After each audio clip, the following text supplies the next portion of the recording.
The rain had started 3 hours ago, turning the alley behind Giovanni's into a slick mirror of neon and shadows. I could hear it drumming against the dumpsters, smell the wet asphalt mixing with garlic and tomato sauce seeping from the kitchen vents. My feet ached. 12 hours on them today, double shift because Maria called in sick again. I didn't complain. I needed every dollar. I pushed through the back door, the heavy metal groaning on its hinges, and stepped into the familiar chaos of the restaurant kitchen. Heat hit me first, then noise, pots clanging, Giuseppe shouting orders in Italian, the sizzle of something expensive hitting a hot pan. I tied my apron with practiced efficiency, tucking a loose strand of dark hair behind my ear. "You're late," Giuseppe barked, not looking up from his station. 2 minutes, I muttered, grabbing my order pad. He grunted. That was as close to forgiveness as I'd get. Giovanni's wasn't just any restaurant. It was the restaurant. The kind of place where men in $1,000 suits came to discuss things that never appeared in contracts. I'd worked here for 8 months, long enough to know which tables to avoid, which conversations to forget the moment I walked away. The pay was good. Better than good. That's why I stayed, why I swallowed my questions and kept my head down. I pushed through the swinging doors into the dining room, and the atmosphere changed instantly. Soft lighting, murmured conversations, the clink of crystal. Everything here whispered money and danger in equal measure. Table 7 needed water. Table 3 wanted their bill. Table 9. I froze. Table 9 was occupied tonight. I'd heard the whispers, of course. The staff always knew when he was coming. The air itself seemed to change, becoming heavier, charged with something I couldn't name. Extra security appeared at the doors. Giuseppe's hands shook just slightly as he plated dishes with even more care than usual. Dante Moretti. I'd never seen him up close. He always sat in the private section, surrounded by men who looked like they'd been carved from granite. But tonight, something was different. Tonight, his usual booth was being cleaned, and they'd seated him at table 9, right in my section. My heart kicked against my ribs. "Move, Lily," Maria hissed, suddenly beside me. When had she arrived? He doesn't like to be kept waiting. I forced my feet forward, water pitcher in hand. Don't look at his face, I told myself. Pour the water. Take the order. Walk away. But I looked. I couldn't help it.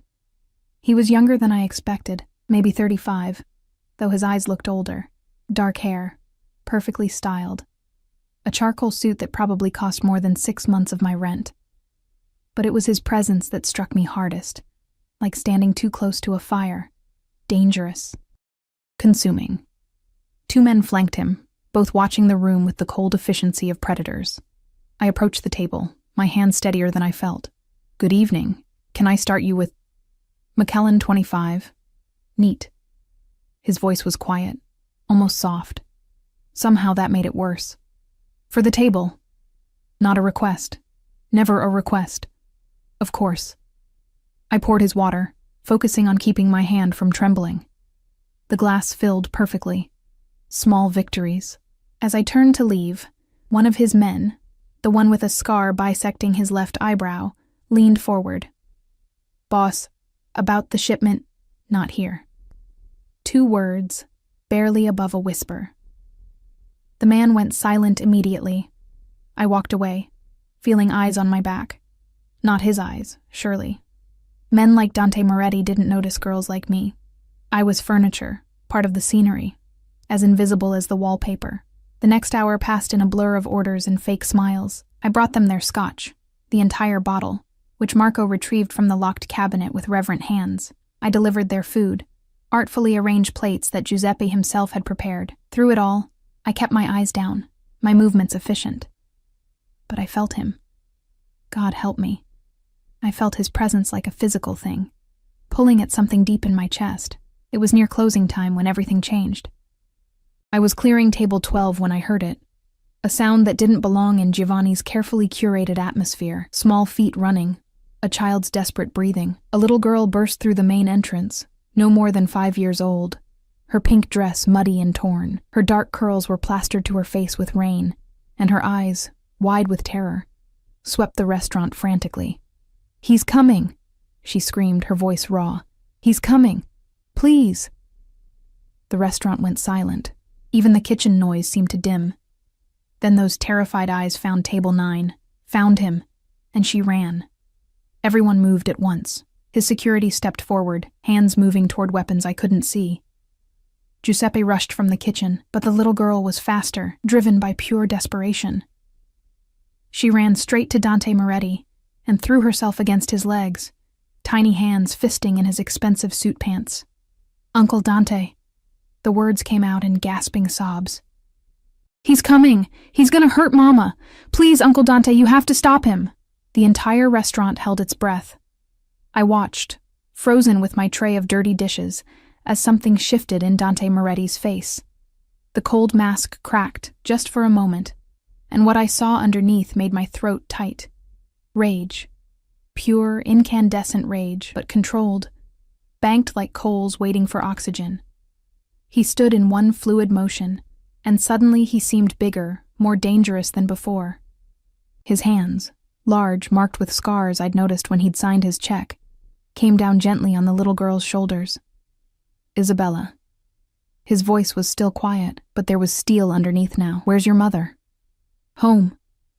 He came home and he was angry and Mama told me to run, and I remembered you said if I ever needed help." She was crying harder now, words tumbling over each other. "Please, Uncle Dante, he's gonna hurt her like last time," and he was already moving, one hand pulling out his phone, the other keeping the child close. His men flanked him immediately, all pretense of casual dining abandoned. "Lorenzo," he snapped into the phone, striding toward the door. "Get everyone to the Castellano house. Now. Full team. If Marco fucking touches her," he stopped abruptly, right in front of where I stood like an idiot, still holding my tray. His eyes met mine for the first time. Really met them, and I forgot how to breathe. They were dark, almost black in the low light, and in them I saw violence and protection warring for dominance. "You," he said, and I realized he was talking to me. "You have a car." I nodded, not trusting my voice. "Where do you live?"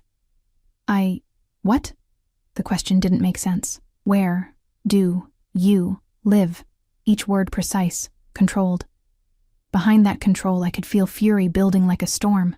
"Maple Street." "The apartment's near, 20 minutes from the Castellano house." He turned to one of his men. "Marco's probably watching my cars. He'll run if he sees them coming." Then back to me, those dark eyes pinning me in place. "I need your car. Name your price." I don't want money." The words came out before I could stop them.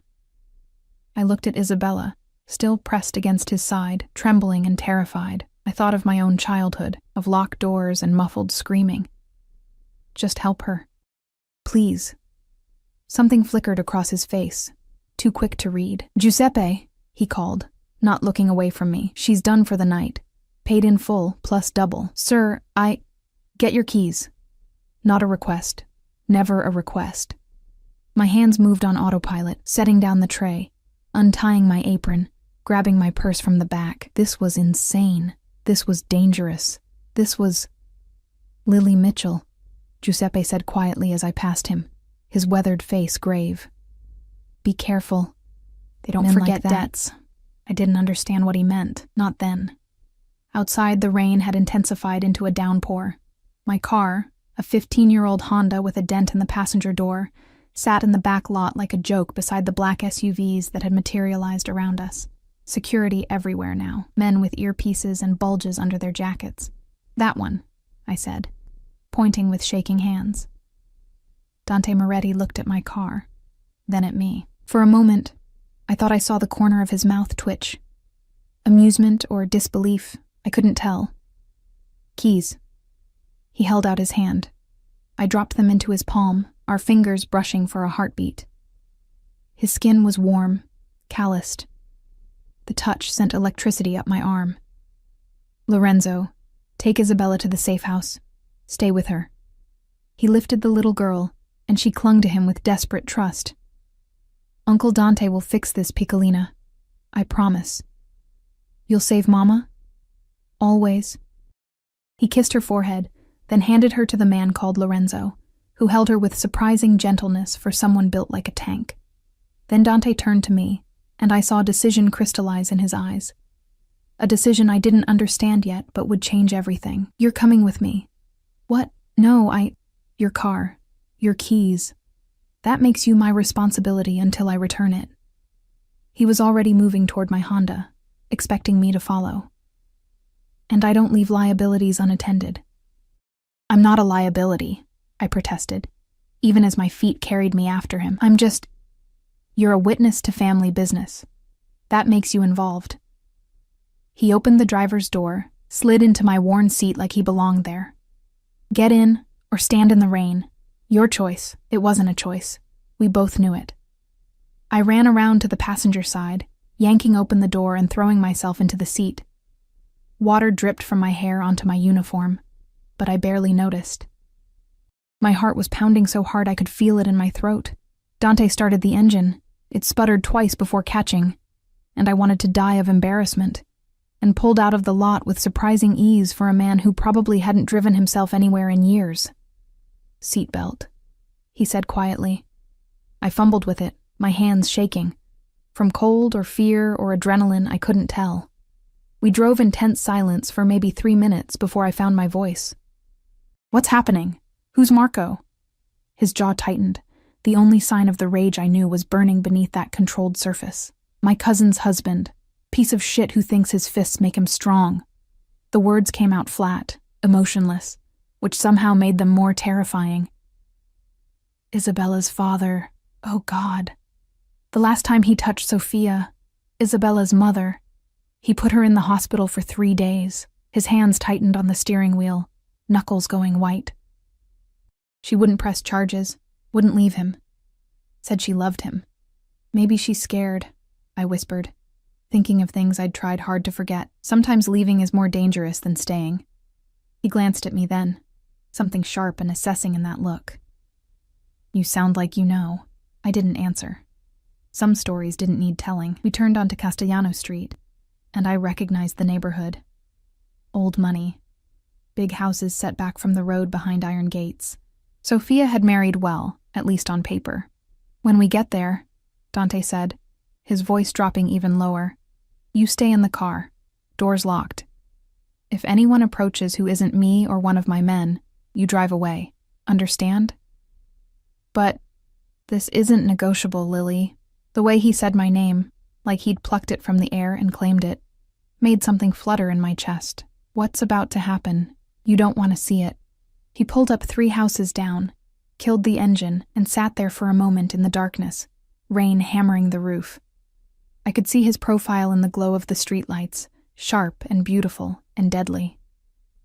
Thank you, he said quietly, for the car. For not asking questions. Will she be okay? Sophia? His hand moved to the door handle. By the time I'm done, Marco won't ever hurt anyone again. The promise in those words made my blood run cold and hot simultaneously.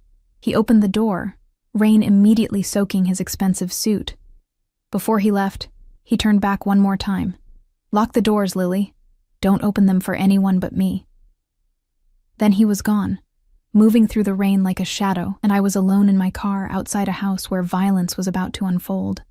My heart racing and my hands shaking and some deep, terrified part of me whispering that I'd just made a choice I could never take back. Through the rain-streaked windshield, I watched him approach the house. Watched 3 more shadows materialize from nowhere to join him. Watched him try the door, locked, then say something that made one of his men step forward with something small and metallic. The door opened. They went inside. I locked my doors with trembling fingers and waited, counting my heartbeats, wondering what the hell I'd gotten myself into, and why some twisted part of me wanted to follow him into that house instead of driving away like any sane person would. Inside, I heard shouting. A woman's scream. Then nothing. The silence was somehow worse. The minutes crawled by like hours. I sat in my car, engine off, watching rain cascade down the windshield and turn the world into a watercolor painting of darkness and distant streetlights. My hands hadn't stopped shaking. I gripped the steering wheel like it could anchor me to reality, to the normal life I'd had an hour ago when my biggest concern was sore feet and rent money. That life felt like it belonged to someone else now. I jumped when my phone buzzed. A text from Giuseppe. You okay? I stared at the screen, thumbs hovering. Was I okay? I was sitting outside a house where a mafia boss, because that's what Dante Moretti was, I wasn't naive enough to pretend otherwise, was doing God knows what to a man who beat his wife. I'd given him my car keys like it was the most natural thing in the world. I'd looked into those dark eyes and felt something shift inside me, some recognition I didn't understand. I'm fine. I typed back. The lie felt heavy. Movement at the house caught my attention. The front door opened, spilling warm light onto the wet porch. A woman emerged first, Sophia. It had to be. Wrapped in a blanket, supported by one of Dante's men. Even from this distance, I could see the bruise darkening her cheek, the way she held her ribs. Then Dante appeared, his suit jacket gone, white shirt plastered to his body by rain. He was talking on his phone, gesturing with sharp, controlled movements. Behind him, 2 more men emerged, dragging something between them. Not something, someone. Marco was alive. I could see him struggling weakly, but barely. His face was a mess of blood, and he was making sounds I could hear even through the closed car windows. Whimpering, begging. I should have looked away, should have closed my eyes, turned my head, pretended I hadn't seen, but I couldn't. I watched as they loaded Marco into one of the black SUVs that had appeared while I wasn't paying attention. Watched Sophia get guided into another vehicle, gentle hands helping her. Watched Dante stand in the rain, phone pressed to his ear, water streaming down his face as he issued orders I couldn't hear. Then his eyes found my car, found me. Even across the distance, through the rain and darkness, I felt the weight of that gaze. He said something to the man beside him, then started walking toward me. My heart kicked into overdrive. He knocked on the window, 1 knuckle, surprisingly gentle. I hit the unlock button before my brain could engage, and he slid into the passenger seat, bringing cold and rain and the scent of expensive cologne mixed with something metallic that made my stomach turn. Blood. He smelled like blood. You should have driven away, he said quietly, not looking at me. His hands rested on his thighs, and I could see his knuckles were split, bleeding sluggishly. You told me to wait. I told you to drive if anyone approached who wasn't me or my men. He turned then, and the intensity in his eyes stole my breath. You saw what happened. It wasn't a question. I saw you take out trash, I said, surprising myself with the steadiness of my voice. That's all. Something flickered across his face. Surprise, maybe. Or assessment. He studied me like I was a puzzle he couldn't quite solve, his dark eyes tracking over my face with an intensity that made my skin prickle. Most people would be horrified. Most people didn't see that little girl's face when she ran in screaming for help. I met his gaze, refusing to back down, even though every instinct screamed at me to lower my eyes, to submit. Most people didn't grow up with locked doors and muffled screaming. The words hung between us, heavy with implications I hadn't meant to share. His eyes sharpened, understanding dawning. Your father? He asked, voice soft. Stepfather. A long time ago. I forced myself to look away, out at the rain. Is Sophia okay? She will be. I'm taking her and Isabella somewhere safe. Somewhere Marco will never find them. He paused, and I felt rather than saw him still watching me. He won't be looking for anyone after tonight. I should have asked what that meant, should have demanded details. Instead, I just nodded, accepting it, and wondered when I'd become the kind of person who could sit next to violence and feel nothing but grim satisfaction. I need to return your car, Dante said after a moment, but not tonight. Tonight, my driver will take you home. Tomorrow, I'll have it delivered to you personally, with a full tank and whatever repairs it needs. It needs everything, Lily. The corner of his mouth lifted, not quite a smile, but close. That check engine light has probably been on for 6 months. Despite everything, I almost laughed. 8 months. Christo? He shook his head, something almost fond in the gesture. You shouldn't be driving that death trap. It's what I can afford. The words came out sharper than I intended, edged with defensiveness. His expression shifted, that assessing look returning. I'm not judging you. I grew up in a neighborhood where cars like this were luxuries. He reached for the door handle, then paused. Thank you. For tonight. For helping Isabella. For not asking questions I can't answer. Will I see you again? The question escaped before I could stop it, and I immediately wanted to take it back. What was wrong with me? This man was dangerous. This man had just brutalized someone, possibly killed them. I should be running, not wondering about second meetings. He looked at me for a long moment, something dark and complicated moving behind his eyes.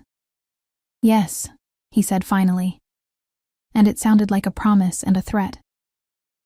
Whether that's good or bad for you, I don't know yet. But yes, Lily Mitchell, you'll see me again. Then he was gone, leaving me alone with the scent of his cologne and the memory of split knuckles and dark eyes that saw too much. A different man appeared at my window, older, with gray at his temples and kind eyes that didn't match his dangerous profession. He gestured politely, and I understood. My ride home. I gathered my purse, locked my car, absurd, really, leaving it here, and followed him to one of the black SUVs. The interior smelled like leather and money. He drove in silence, professional and distant, and I was grateful. I didn't have words for what had just happened. When we pulled up outside my apartment building, a 4-story walk-up in a neighborhood that was trying hard not to be called a slum, I felt the weight of the contrast. This SUV probably cost more than my entire building. Miss Mitchell, the driver said as I reached for the door, Mr. Moretti wanted me to give you this. He handed me a business card, heavy stock, embossed lettering. Just a name and a phone number, no title, no address, nothing that could be traced. If you need anything, he continued, or if anyone bothers you about tonight, you call that number. Understood? I took the card with numb fingers. Okay, he protects what's his, the driver said, and something in his tone made me look up sharply. And whether you know it yet or not, you're under his protection now. That means something in this city. I climbed out of the SUV and watched it drive away, the card burning like a brand in my palm. I didn't sleep that night. I lay in my narrow bed, staring at the water-stained ceiling, listening to my neighbor's television through walls thin as paper. The card sat on my nightstand, white against the scratched wood, impossible to ignore. You're under his protection now. What did that mean? What had I agreed to by handing over my keys, by staying in that car, by meeting his eyes and not looking away? When dawn finally came, gray and reluctant through my curtained window, I dragged myself to the shower and stood under lukewarm water until it ran cold. I had the day off, a rare gift, but I couldn't settle. I cleaned my already clean apartment, made coffee I didn't drink, checked my phone obsessively for messages that didn't come. At 2 p.m, someone knocked on my door. I checked the peephole and saw him. Dante Moretti stood in my dingy hallway like a prince visiting a peasant's cottage, looking impossibly out of place in another perfect suit, navy this time, with a white shirt open at the collar. No tie. No guards visible, though I'd bet money they were nearby. My hands shook as I unlocked the deadbolts. Hi, I said stupidly, because what else do you say to a mob boss at your door? Hi. His eyes swept past me, taking in my apartment in one quick assessment. I saw it through his perspective, the threadbare couch from Goodwill, the rickety table, the kitchen barely bigger than a closet. Can I come in? I stepped back, and he entered my world like a storm, making everything seem smaller, shabbier. He moved to the window, looking down at the street where my Honda sat at the curb, gleaming like it had just rolled off the showroom floor. You had it detailed, I said, throat tight. I had it rebuilt. New engine, new transmission, new everything you couldn't see. He turned to face me, and the intensity was back, that weight that made breathing difficult. The exterior I left mostly alone. Didn't think you'd appreciate driving something that screamed money. I can't accept that. It's too much. It's done. The title's in your name, parked legally, registered and insured for the next 2 years. He pulled an envelope from his jacket, set it on my coffee table. Keys. Registration. And payment for your help last night. I told you I didn't want $10,000. He said it like it was nothing. Pocket change. For the inconvenience and the risk, the room tilted. That's insane. That's insulting, actually. You should be getting twice that, but I figured you'd argue if I went higher. He moved closer, and I found myself backing up until my shoulders hit the wall. He stopped just short of crowding me, giving me space but filling my vision completely.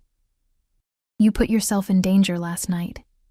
You witnessed things that could get you killed if you talked to the wrong people. You helped my family without hesitation. That has value, Lily. I didn't do it for money. I know. His hand came up, and I stopped breathing as he tucked a strand of hair behind my ear, the same gesture I'd done myself last night in the restaurant kitchen a lifetime ago. That's what makes you interesting. His touch was gentle, almost reverent, but I felt the leashed violence underneath. This man had destroyed another human being with these hands less than 24 hours ago. I should have been terrified. Instead, heat pooled low in my belly, my skin tingling where his fingers had brushed. You should stay away from me, I whispered. I'm nobody. I'm just a waitress with a broken car and too much debt. I don't belong in your world. No, he agreed, his voice dropping to something dark and rough. You don't. You're too good for it. Too soft. Too breakable. His thumb traced my jawline and I shivered. I should walk away. Should let you go back to your normal life and forget you ever saw me. But I barely recognized my own voice. But I can't. The admission seemed to cost him something. I've thought about nothing but you since last night. Those eyes, that defiance, the way you looked at me like I was human instead of monster. His hand dropped away, and I felt the loss like a physical ache. I came here to return your car and pay my debt. I should leave now. But Christo, Lily, I don't want to. The confession hung between us, raw and dangerous. Then don't, I heard myself say, and watched his control crack just slightly. You don't know what you're asking, maybe not. But I know what I felt last night. I know I haven't stopped thinking about you either. I know this is probably the worst decision I've ever made. I stepped forward, closing the distance he'd left between us. And I'm making it anyway. His hands came up to frame my face, and for a heartbeat, we just stood there, breathing each other's air, balanced on a knife's edge. If we do this, he said quietly, everything changes. I don't do casual, Lily. I don't do temporary. What's mine stays mine, and I protect what's mine with everything I have. Is that supposed to scare me away? Yes. It should, I admitted, tilting my face up to his, but it doesn't. He kissed me then, not gentle, not tentative, but consuming. His mouth claimed mine with possessive certainty, and I melted into it, into him, letting the heat burn away every rational thought. His hand slid into my hair, angling my head for deeper access, and I gripped his jacket like I was drowning and he was air. When we finally broke apart, we were both breathing hard, foreheads pressed together. Christo, he muttered, and I felt the word vibrate through his chest. You're going to ruin me, or you'll ruin me. Never. The vow was fierce, absolute. I'll destroy anyone who tries to hurt you. I'll burn the city down before I let anything touch you. Do you understand? You're under my protection now, permanently. Mine to guard. Mine too. His phone rang, shattering the moment. He cursed in Italian, pulling it from his pocket and checking the screen. Whatever he saw there made his expression harden. I have to take this. He pressed one more quick, hard kiss to my lips. Don't go anywhere. I'll be right back. He stepped into my tiny hallway, and I heard his voice drop to that deadly quiet tone. What? When? How many? No, lock down everything. I'm on my way. He came back, and I saw it immediately. The shift from the man who'd kissed me to the boss who'd dragged Marco from that house. I have to go. Business. He cupped my face again, thumbs stroking my cheekbones. Have dinner with me tomorrow night. Let me do this properly. Okay. I'll send a car at 7. Wear something nice. He kissed my forehead, my nose, my lips, quick touches like he was memorizing me. And Lily? Keep that card with my number close. If anything happens, anything at all, you call me immediately. Promise me. I promise. One more kiss, deeper this time. Then he was gone, leaving my apartment feeling empty and cold. I touched my lips, still feeling the pressure of his mouth, and wondered what the hell I'd just agreed to. On the table, the envelope sat waiting. I opened it with shaking hands and stared at the check inside. $10,000. And a note in bold, slashing handwriting. This doesn't cover half of what you're worth to me. D. I sank onto my couch, check clutched in my hand, and tried to remember how to breathe. The next 24 hours passed in a fog of nervous energy and surreal disbelief. I deposited the check, watching the bank teller's eyes widen at the amount, and felt like an imposter, like someone would burst in at any moment and accuse me of fraud. But the money was real. The rebuilt car sitting outside my apartment was real. The business card burning a hole in my wallet was real. Dante Moretti was real. I called in sick to work, unable to face Giuseppe's knowing eyes or the restaurant where this had all started. Instead, I did something I hadn't done in years. I went shopping. Not at the thrift stores where I usually hunted for deals, but at an actual boutique in the nice part of town where the saleswoman looked at me like I didn't belong until I pulled out my new debit card. The dress I chose was simple, deep emerald green, fitted but not tight, falling just above my knee. It cost more than a week's wages at Giovanni's, and I felt guilty and exhilarated in equal measure as I handed over my card. "Special occasion?" the saleswoman asked, her attitude warming considerably now that she knew I could pay. "Dinner," I said, and thought, with a man who could probably buy this entire store without blinking. At 6:30 that evening, I stood in front of my bathroom mirror. The lighting was terrible, fluorescent and harsh, and barely recognized myself. The dress transformed me from invisible waitress to someone who might belong on Dante's arm. I'd done my makeup carefully, curled my dark hair so it fell in waves past my shoulders, but my hands shook as I applied lipstick, and my eyes in the mirror looked scared. "What are you doing?" my reflection seemed to ask. "This man is dangerous. This world is dangerous. You should run."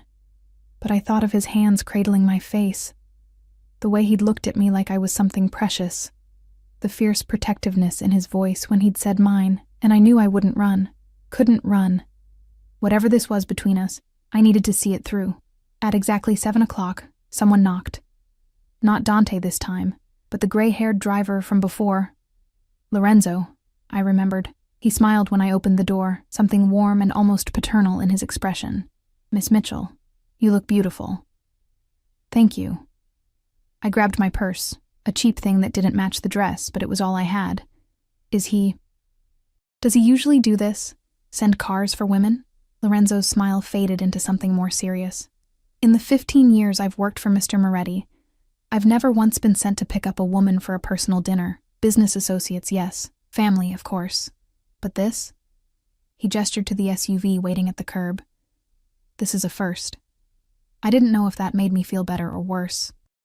The drive took us out of my neighborhood, through downtown and into the hills where the city's elite lived behind gates and security systems.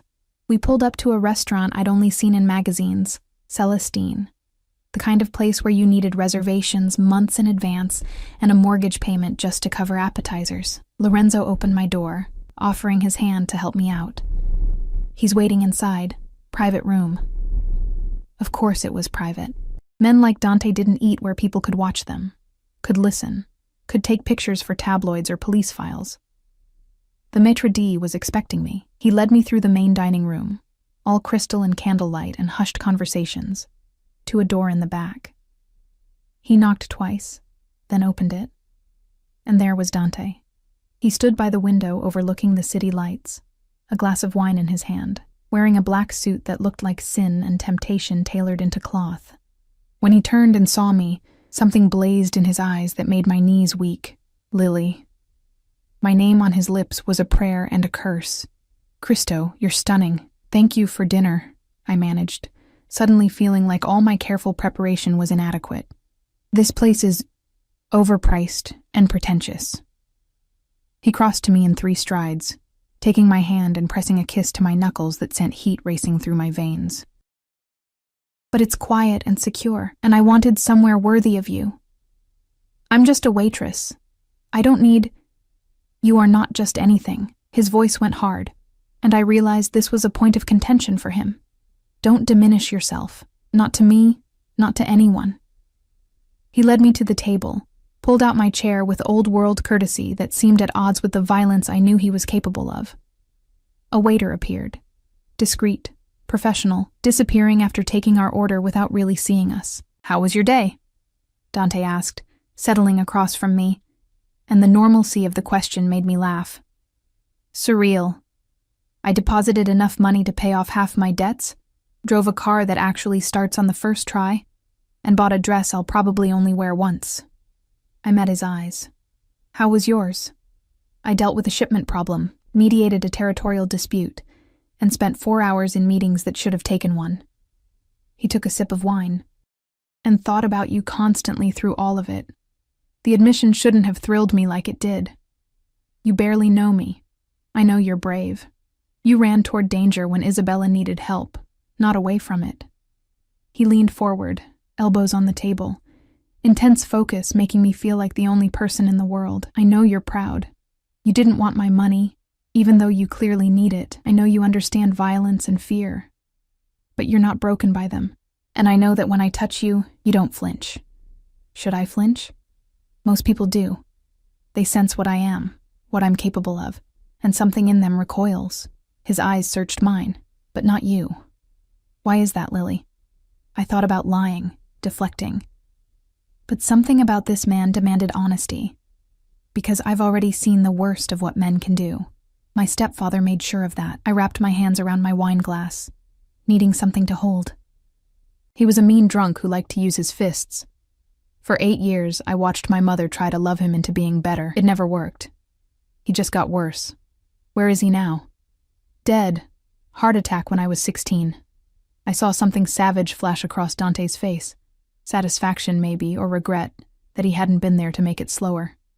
My mother died 2 years later, cancer. I think she just gave up. Once she didn't have him to worry about anymore.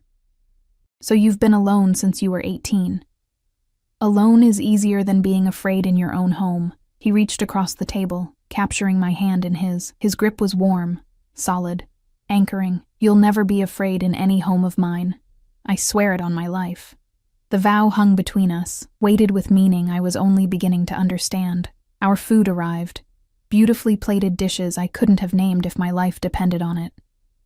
We ate and talked, and gradually the conversation shifted to easier topics. He told me about growing up in Brooklyn, about his father's restaurant, where he'd learned business wasn't always about money, but about respect and fear in equal measure.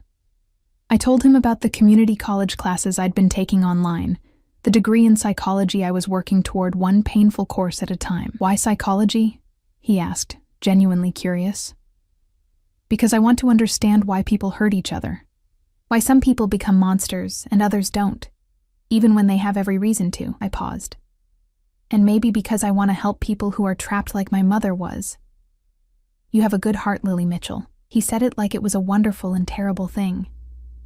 "It's going to get you in trouble in my world." "Your world," I echoed. "Tell me about it.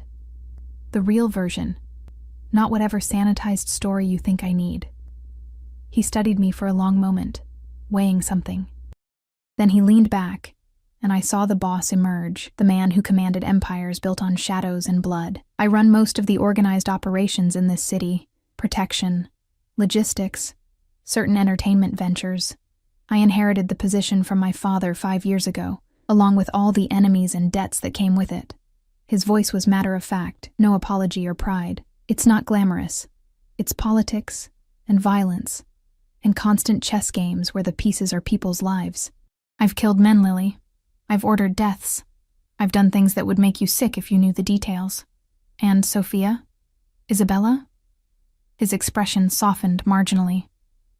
"My cousin's daughter and granddaughter. Sophia married Marco against family advice. She thought love could change him. It couldn't. But our family protects our own, and she's under my protection now. Marco was warned multiple times.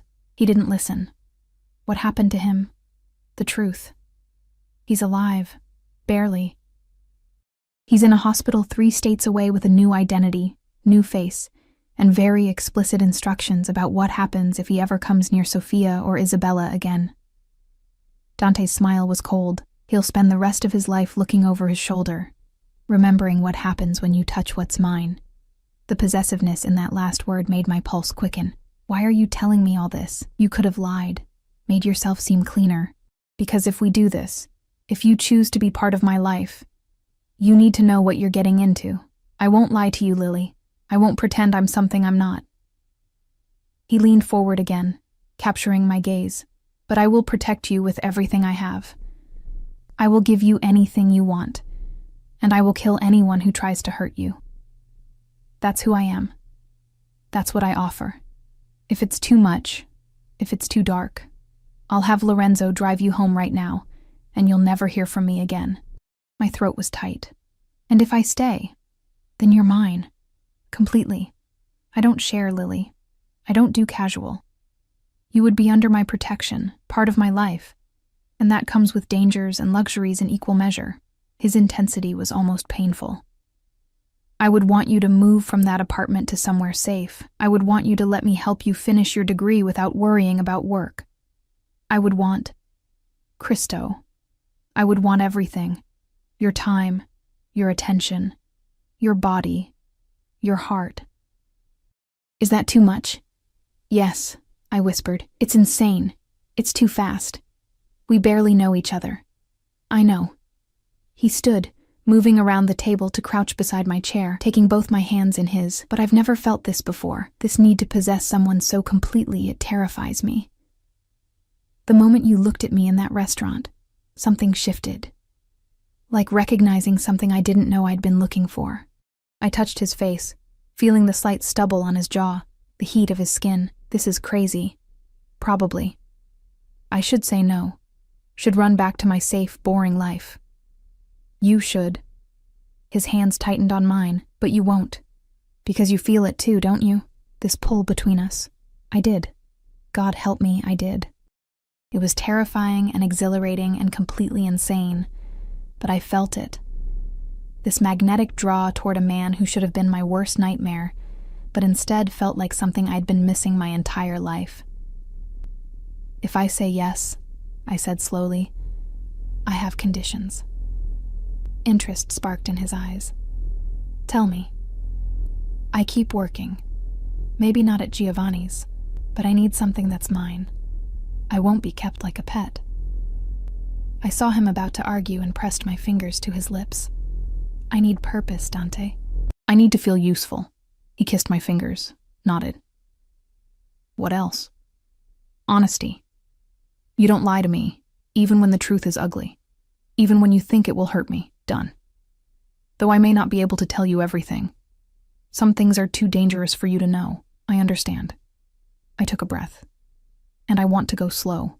I know you said you don't do casual, and that's fine, but I need time to adjust to all of this. To you.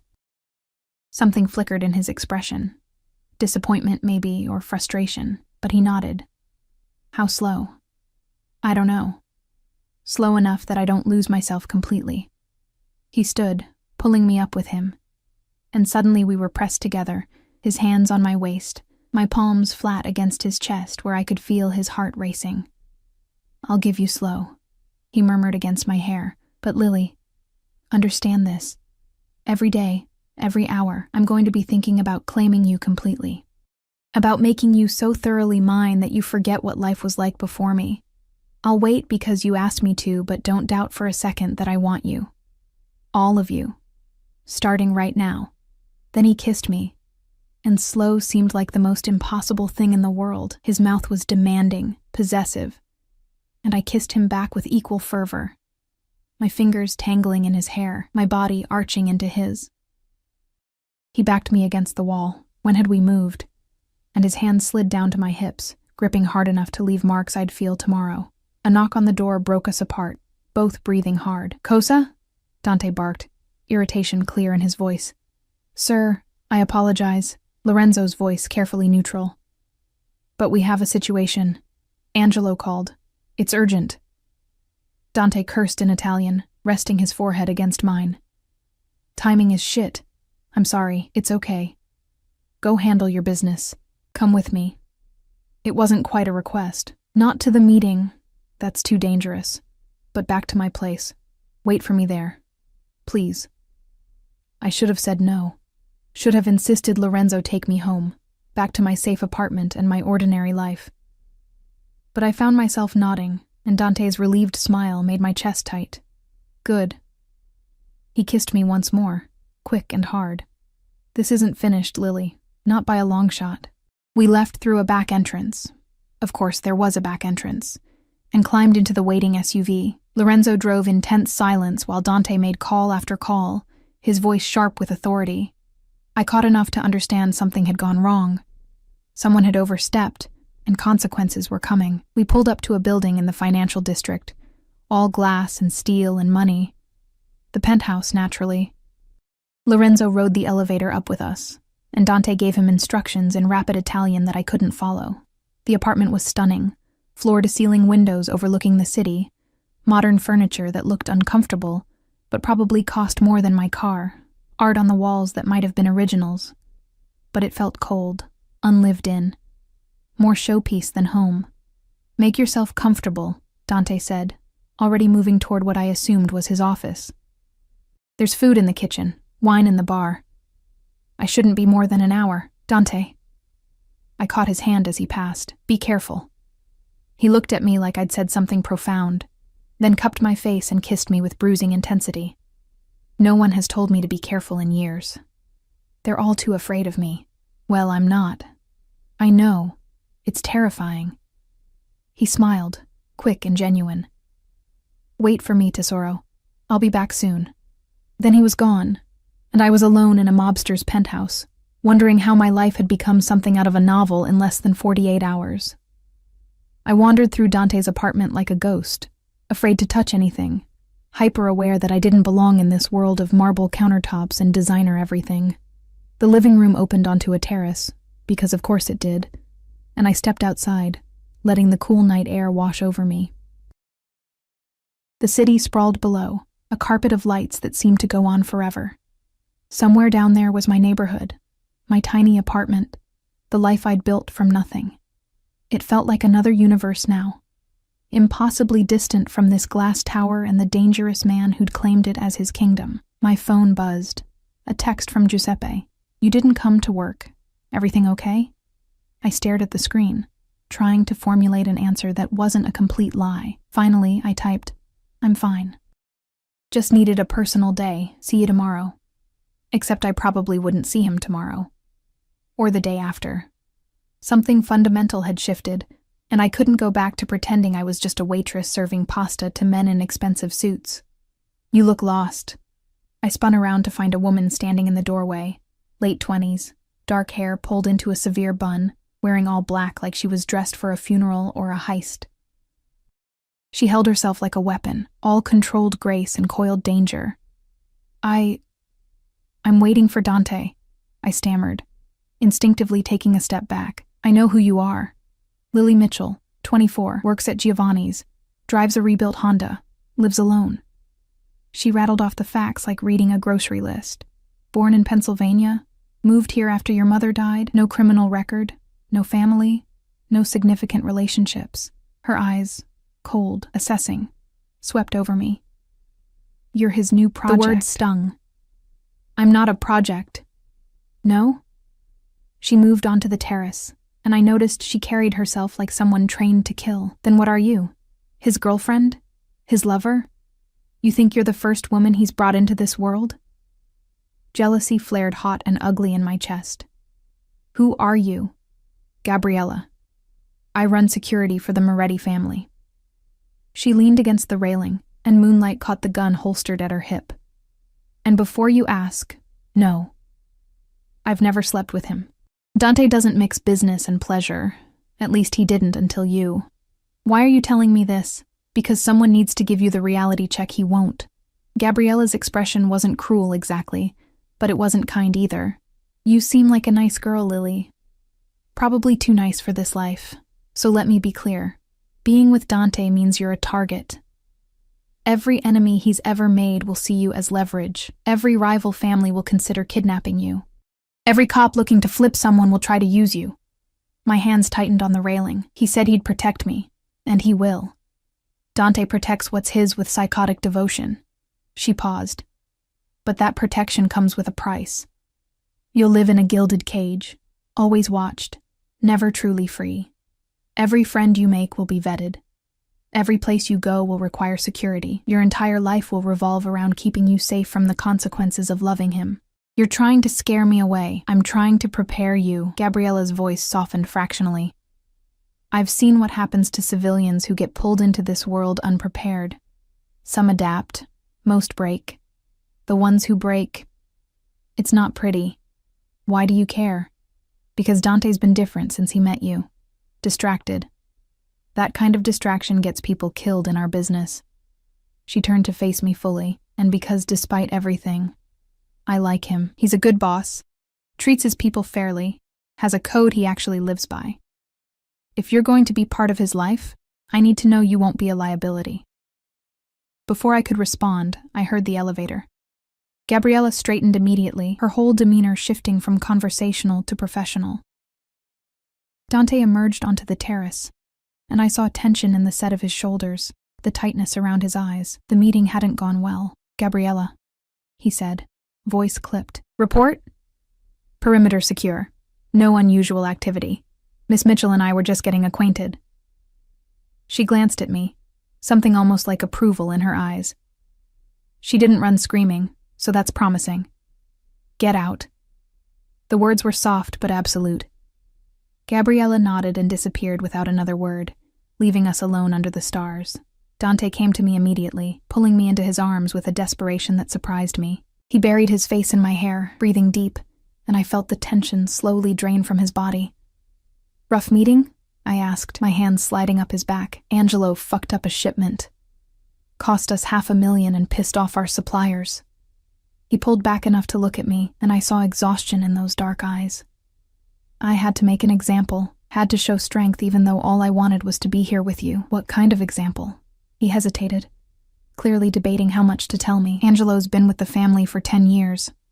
Good soldier, loyal, but he got careless, let a rival family intercept our delivery." His jaw tightened. I broke 3 of his fingers. Could have been worse. Should have been worse. But I showed mercy because of his history. I should have been horrified, should have pulled away, run for the elevator, called the police. Instead, I found myself asking, will he be okay? He'll heal, and he'll never make that mistake again. Dante cupped my face, thumb stroking my cheekbones. "Does this disgust you? Knowing what I do, what I'm capable of?" "It should," I admitted. "But I can't judge you for violence when violence is all I knew growing up. At least yours has rules, has purpose. My stepfather just hurt people because he could." Something shifted in his expression. Understanding, maybe, or recognition. "We're both damaged, aren't we? Maybe that's why this works. We understand each other's scars." He kissed me then, soft and searching, like he was trying to memorize the taste of me. When he pulled back, some of the exhaustion had faded from his eyes. "Stay tonight," he murmured. "Not for sex. I remember your condition about going slow, but just stay. Let me hold you. Let me fall asleep knowing you're safe and here and mine." The request was so vulnerable, so at odds with the man who'd just broken someone's fingers, that I couldn't refuse. "Okay." Relief washed across his face. He took my hand and led me inside, through the sterile living room to a bedroom that was surprisingly personal. The bed was massive, king-sized and covered in soft gray linens. Books lined one wall, actual paper books with worn spines. A photo on the nightstand showed a younger Dante with an older couple. His parents, I guessed. "Bathroom's through there," he said, gesturing to a door. "I'll find you something to sleep in." I went into the bathroom, marble and chrome, a shower big enough for 4 people, and stared at my reflection. My carefully applied makeup was still perfect, my dress still immaculate, but my eyes looked different. Older, somehow, like I'd aged years in a single evening. When I emerged, Dante had changed into black sleep pants and nothing else, and I tried very hard not to stare at the expanse of muscled chest, the tattoos that covered his left shoulder and rib cage, a saint and a demon locked in eternal combat. He handed me one of his shirts, soft cotton that smelled like him, and turned his back while I changed. The gesture was surprisingly gentlemanly for a man who'd told me he wanted to possess me completely. We climbed into bed from opposite sides, and for a moment we just lay there in the darkness. the city lights filtering through the curtains, casting everything in shades of blue and gray. "Come here," he said quietly, and I moved into his arms, my head on his chest where I could hear his heartbeat. His hand stroked my hair, and I felt him relax by degrees. "Tell me about your mother," he said after a while, "before she got sick. She was soft." "Too soft for the world," my grandmother used to say. I traced patterns on his chest, over the tattoos. She believed in love conquering all, in second chances, in seeing the best in people. It made her an easy target for men like my stepfather. "Do you resent her for staying with him?" I did, for a long time. I was so angry that she chose him over me, over her own safety. I paused, old pain surfacing. But then I grew up and understood it wasn't that simple. She was trapped. Financially, emotionally, psychologically. Leaving would have meant starting over with nothing, and she didn't think she could do it. But you did. Started over with nothing. I didn't have a choice. When she died, it was leave or drown in that town and all its memories. I looked up at him. "What about your parents? The photo on your nightstand," his hand stilled in my hair. "My father was old school. Built his empire through respect and fear. Taught me everything I know about this business. He died of a stroke 5 years ago. Quick, mercifully." His voice roughened. My mother followed 6 months later. "Broken heart," the doctor said. But I think she just didn't want to live without him. They loved each other. Obsessively. They met when they were 16, married at 18, spent 40 years together. He was quiet for a moment. "My father told me once that when you find the person who makes the world make sense, you hold on with everything you have. You protect them, provide for them, worship them. Nothing else matters." Is that what you want? That kind of obsessive love? I never did before. It seemed like a weakness, something that could be exploited. His arms tightened around me. "But then you walked into my life, and suddenly I understand what he meant. This need to keep you close, to know you're safe, to make you mine in every way possible. It's consuming. Probably unhealthy.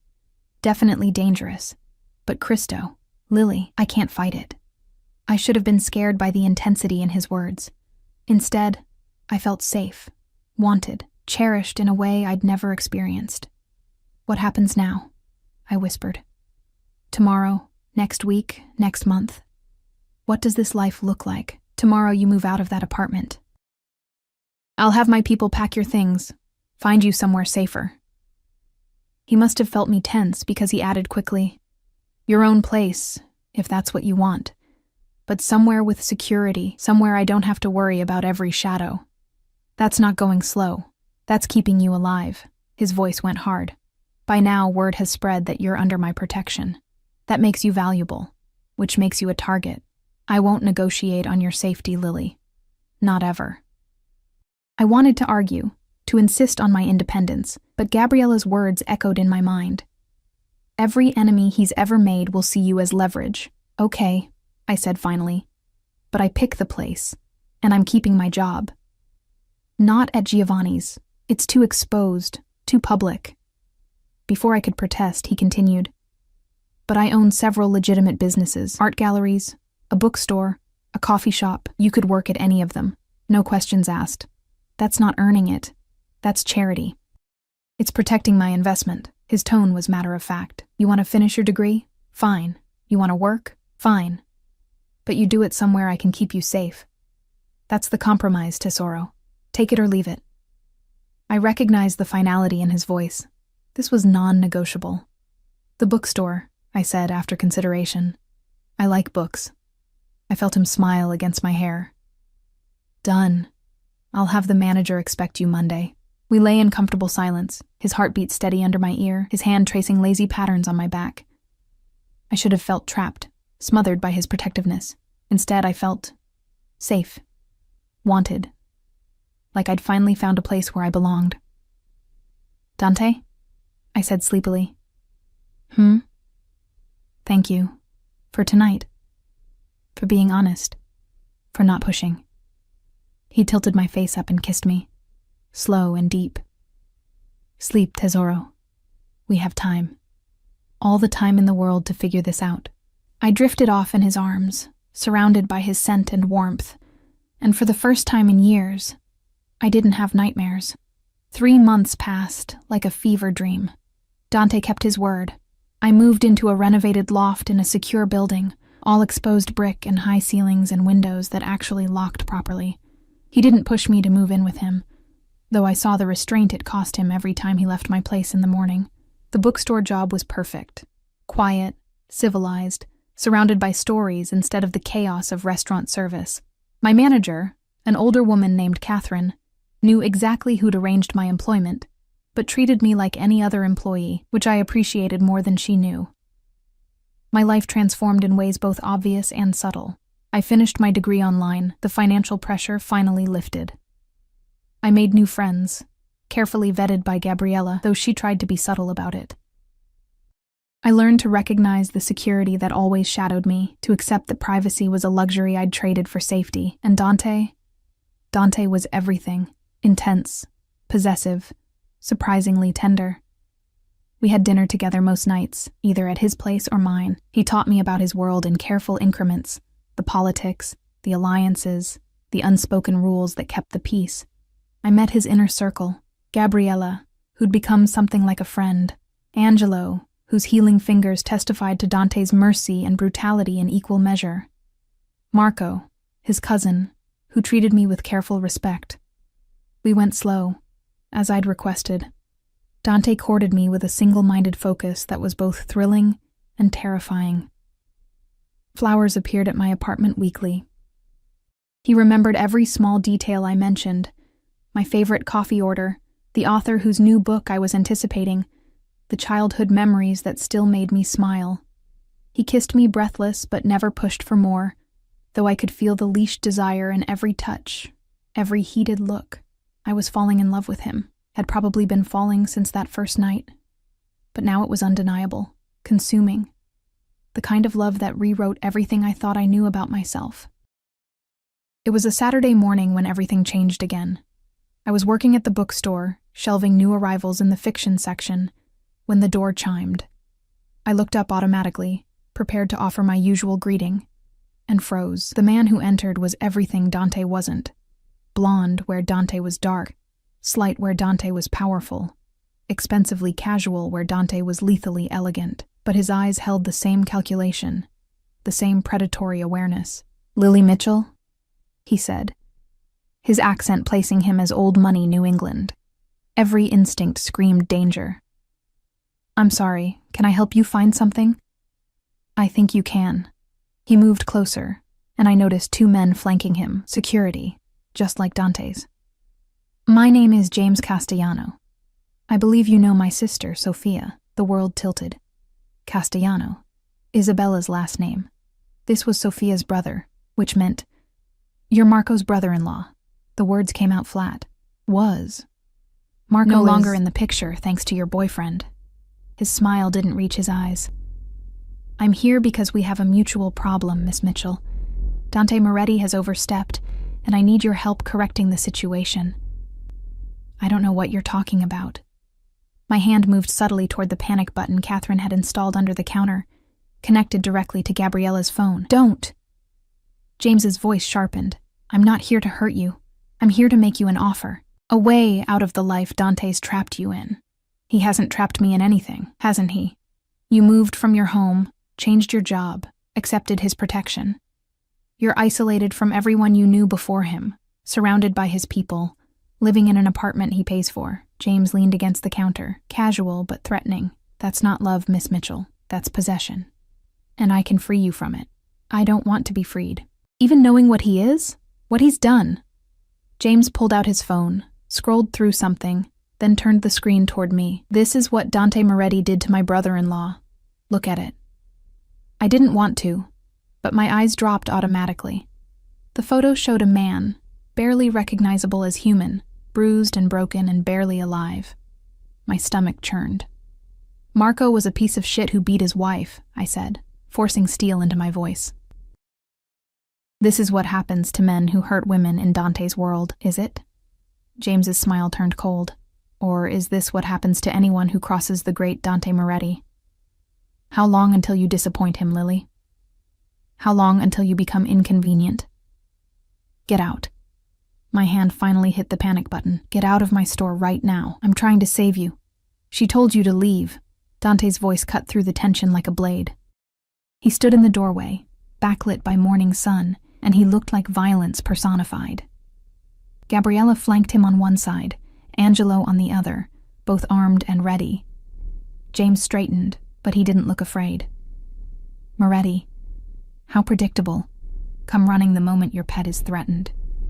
She's not my pet. Dante moved into the store with predatory grace, and I saw James's security tense. She's mine, my woman, under my protection, and you just made a fatal mistake coming here. Did I? James gestured to me. Ask her, Dante. Ask her if she's really happy being your prisoner. Ask her if she understands what being yours actually means. Dante's eyes cut to me, and I saw uncertainty there, rare and painful to witness. Lily?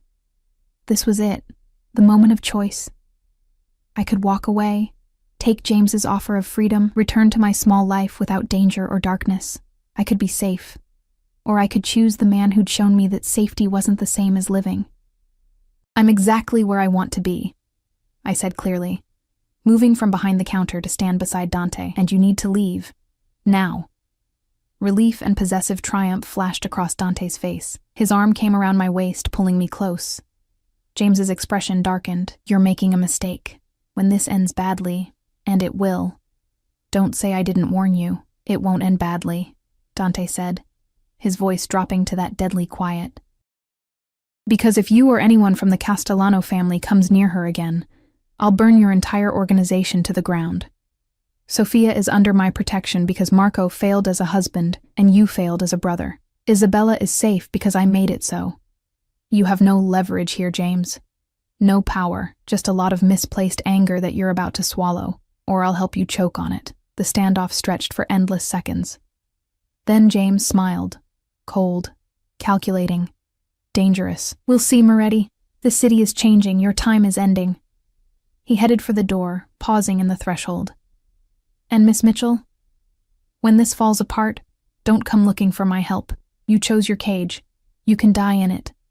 Then he was gone, his security trailing behind.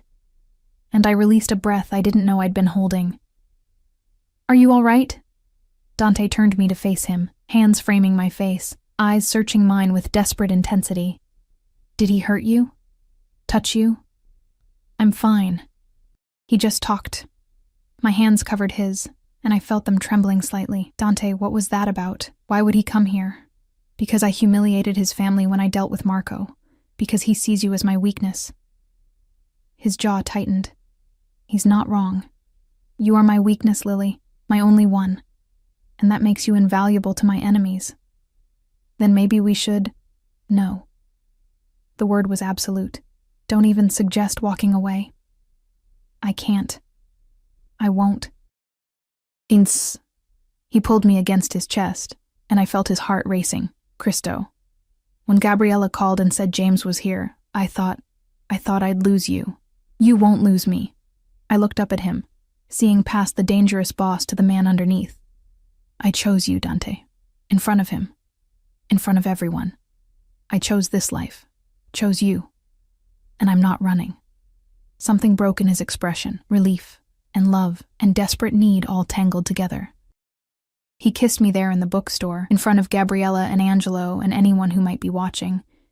Kissed me like I was oxygen and he'd been drowning. Marry me, he said against my lips, and my heart stopped. What? Marry me. He pulled back enough to look at me, and I saw he was completely serious. I know it's fast. I know we said slow, but Cristo, Lily, I love you. I'm completely, obsessively, irrevocably in love with you. And I want the world to know you're mine. I want my name and my ring and my protection branded on you so thoroughly that men like James never question it again. Dante, that's insane? Too much? He cupped my face, thumb stroking away tears I didn't know I'd shed. Probably. But I don't care. I want to wake up next to you every morning. I want to build a life with you, have a family with you, grow old with you. I want everything, Tesoro, and I want it to start right now. I should have said it was too fast, too intense, too much too soon. Should have asked for time to think, to process, to be rational. Instead, I said, yes. His smile was blindingly beautiful. Yes? Yes, I'll marry you. Yes to everything. I laughed, giddy and terrified and absolutely certain. I love you too. God help me. I love you so much it scares me. He kissed me again, deeper this time, claiming and celebrating in equal measure. Behind us, I heard Gabriella mutter something in Italian that made Angelo laugh. Boss, Gabriella said after a moment, her tone pointed. We should move this celebration somewhere more secure. Dante pulled back reluctantly. She's right. Come on, we're going to my place. Catherine, he called to my manager, who'd been watching from the back room with wide eyes. Lily's done for the day, and possibly the week. Dante, you just agreed to marry a mob boss, Tesoro.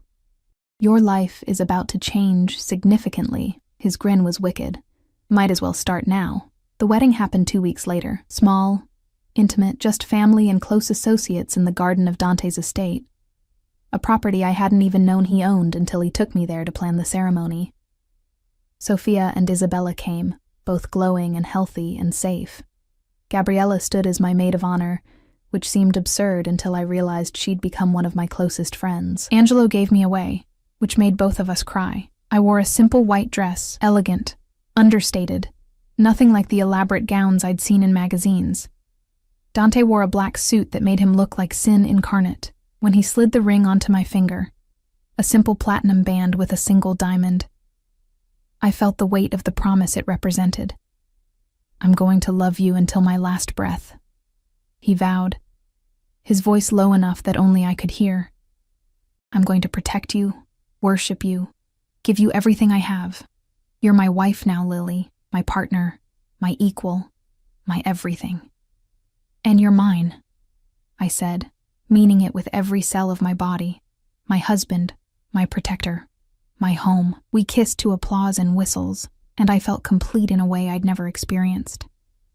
This dangerous, complicated, intense man was mine, and I was his, completely. The reception was a blur of champagne and dancing and well wishes from people whose names I struggled to remember, but I didn't care.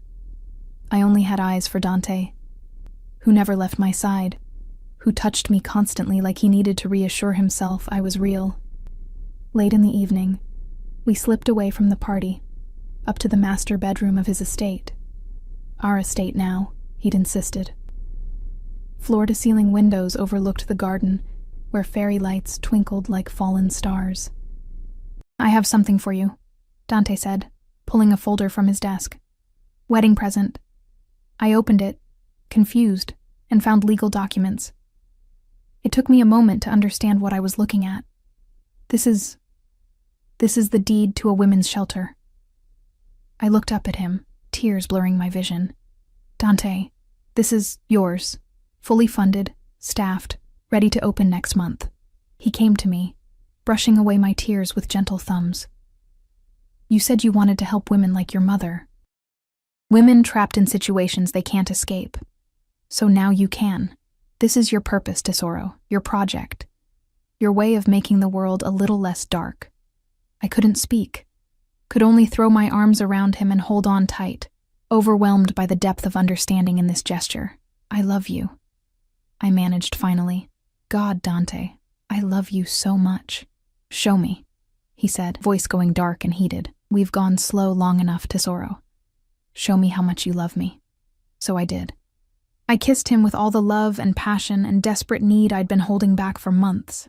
I let him undress me slowly, worshipfully, his hands and mouth exploring every inch of skin he revealed. I did the same to him, tracing his scars and tattoos, claiming him as thoroughly as he was claiming me. When we finally came together, it was perfect, intense and overwhelming and exactly right. He moved inside me with controlled power, his dark eyes never leaving mine, and I felt the last walls between us crumble. Mine, he growled against my neck as we both shattered. Always mine. Always, I agreed, and meant it. 6 months later, I stood in the women's shelter, Haven House, we'd named it, and watched as another woman walked through the doors with her children, scared but hopeful. I thought of my mother, wished she could have had a place like this, wished she could see me now. Mrs. Moretti? One of the counselors approached. The new resident needs intake paperwork. Mrs. Moretti. I still wasn't used to it, still felt a small thrill every time someone used the name. I'll handle it, I said, moving to help the woman whose eyes were too familiar, whose story I already knew by heart. That evening, I came home to find Dante in his office, surrounded by papers and tension. Business had been complicated lately. James Castellano was making moves, trying to undermine Dante's control. But we faced it together, partners in every sense of the word. "How was your day?" he asked, pulling me into his lap, breathing deep like my scent centered him. "We helped 3 more women today, got 2 kids enrolled in school." I ran my fingers through his hair, feeling him relax. "How was yours?" "Long. Complicated. Better now that you're here." He kissed my neck, my jaw, my lips. "I have news. Good or bad? Depends on your perspective." He pulled back enough to meet my eyes, and I saw nervousness there, rare for him. "We're going to need to convert one of the guest rooms, maybe 2, eventually." My heart stopped. "Dante, are you saying you're pregnant, Tesoro? About 8 weeks, according to the doctor." I stared at him, the words not quite computing. Pregnant. A baby. Our baby. How do you... I haven't even... You've been sick in the mornings. You fell asleep at 7 last night. You cried during a commercial about puppies. His smile was tender. "I had Gabriella put a pregnancy test in your bathroom 2 days ago. You haven't noticed it yet, but I've been waiting to tell you what we both already know. I should have been angry he'd figured it out before me, that he'd arranged things without asking. Instead, I felt joy bubble up inside me, bright and overwhelming. We're having a baby. We're having a baby." He cupped my face, and I saw everything I felt reflected in his eyes. "Are you happy?" "I'm terrified," I admitted, "and excited, and so happy." I kissed him deeply. "I love you, Dante Moretti. I love you more than life, Lily Moretti." He stood, lifting me with him, carrying me toward our bedroom. "Let me show you exactly how much." And he did, thoroughly and repeatedly, until I fell asleep in his arms, surrounded by safety and love and the promise of the future we were building together. Outside our window, the city sprawled beneath us, full of danger and darkness and possibility. But inside, we had everything we needed, each other, our love, our growing family, the life we'd chosen together. It wasn't the safe, boring existence I'd imagined for myself. It was better. It was real. It was ours. And I wouldn't change a single thing.